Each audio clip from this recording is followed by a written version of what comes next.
কোনো নথি গায়েব হয়নি। জিনিসটা হচ্ছে নথি যদি গায়েব হতো, নথিটা কার কাছে ছিল? নথিটা ছিল হচ্ছে আপনার র্যাবের কাছে, যেহেতু র্যাব তদন্ত করছিল। সো এখানে ডিবি অফিসার তো ওখানে ইয়েতে না, এটা ডিবিও একসময় তদন্ত করছিল, র্যাবও তদন্ত করছিল। সো ডিবিও করছিল, র্যাবও করছিল। সো ডিবি এবং র্যাব দুটাই তদন্ত করছিল। র্যাব তখন এখানে এসে, তখন আমরা যেখানে এটা 5ই আগস্টের পরে এটা আমরা কোর্টের যে আদেশ চাইলাম যে এটাকে এফেক্টিভভাবে আরও তদন্ত করার জন্য একটা জয়েন্ট সেলে দেওয়া হোক, যার জন্য হাইকোর্ট ডিভিশন যে অর্ডারটা দিয়েছে সেটা হচ্ছে let the investigation in connection with Sherebangla Nagar PS case number so and so be transferred from Rapid Action Battalion to the respondent number 1 to form an appropriate well-equipped investigative agency in accordance with law by forming a high-powered task force consisting of experienced personnel from various agencies with a view to complete the investigation of the said case in due compliance of law within 6 months from the date of receipt of the copy of this order. এটা ছিল 30 তারিখের order, 30/9/2024। Investigative এজেন্সিতে যে অর্ডারটা দিল, সেই অর্ডারটা দেওয়ার পরে এটা তো ইনভেস্টিগেটিভ এজেন্সি কাজ করছে, সেখানে সবাই মিলেই কাজ করছে, পুলিশ র্যাব সবাই মিলেই কাজ করছে। পিবিআই এটা তত্ত্বাবধানে করছে, এবং এই করতে গিয়ে ওনারা একটা রিপোর্টও, প্রিলিমিনারি রিপোর্ট, অগ্রগতি প্রতিবেদনও ওনারা প্রিপেয়ার করেছেন। এই মামলাটা 12 বছরের পুরনো, 12 সালের ঘটনা, 11-12 সালের ঘটনা, 12 বছরের পুরনো জিনিস এটা। তো এই 14 তো এটা অনেক পুরানো একটা ঘটনা।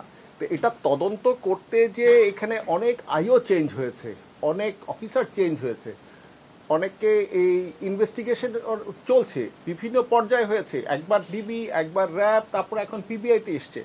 সো এইটাতে এই পুরাতন মামলা, এই পুরানো, আমি যেটা বলেছিলাম কোর্টে পুরানো বলতে বুঝিয়েছি আমি, নট পুরানো, এটা পুরাতন পুরাতন মামলা। এটাতে এটা ইনভেস্টিগেশন করতে একটু সময় লাগবে, কারণ এখন এই অনেক অফিসারকে জায়গায় ট্রান্সফার হয়ে গেছে, অনেকে হয়তো বা চাকরিতে নেই, এটা ইয়েতে আছে, তো তাদের সাথে কথা বলতে হচ্ছে, তখনকার জিনিস বের করতে হচ্ছে, দেখতে হচ্ছে, অনেক কিছু করতে হচ্ছে, সেই জন্য এটা সময়ের দরকার ছিল।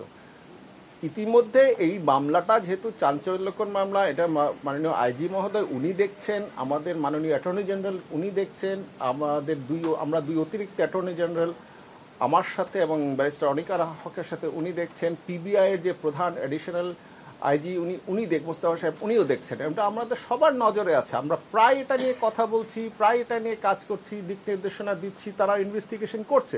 তো এটা তো সময় লাগবে, ইনভেস্টিগেশনটা তো এক রাত্রের মধ্যে সম্ভব হবে না।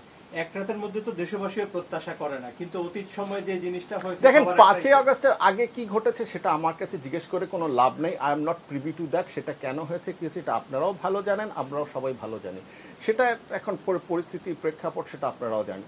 5ই আগস্টের পরে আমরা একটা স্টেপ নিয়েছি, এটা 6 মাসের কোর্ট টাইম দিয়েছে। 6 মাসটা এই 6ই এপ্রিল 2024 এটা শেষ হয়েছে। সেজন্য আমরা রিপোর্টটা ফাইনাল করতে পারিনি, দিতে পারিনি। এখানে আরও কতগুলো দিক নির্দেশনা দেওয়া হয়েছে, তারা সেই অ্যাঙ্গেল থেকেও দেখছে। সেই জন্য আমাদের সময় দরকার, ইনভেস্টিগেশন এজেন্সির সেই জন্য সময় দরকার, সেই জন্যই এই সময়টা আমরা চেয়েছি কোর্টের কাছে। আর 9 মাস আমি চেয়েছিলাম, কোর্ট আমাদেরকে 6 মাস দিয়েছে, কারণ 9 মাস চাওয়া হচ্ছে বারবার কোর্টের কাছে যে সময় আবদার করা, এটা দেখতে ভালো দেখায় না। যে আমরা চেষ্টা করছি যত তাড়াতাড়ি সম্ভব, এটা পুলিশ ইনভেস্টিগেশন এজেন্সি চেষ্টা করছে যে যত তাড়াতাড়ি সম্ভব এটাকে রিপোর্টটা দেওয়ার জন্য, এই ফাইলটা ক্লোজ করার জন্য।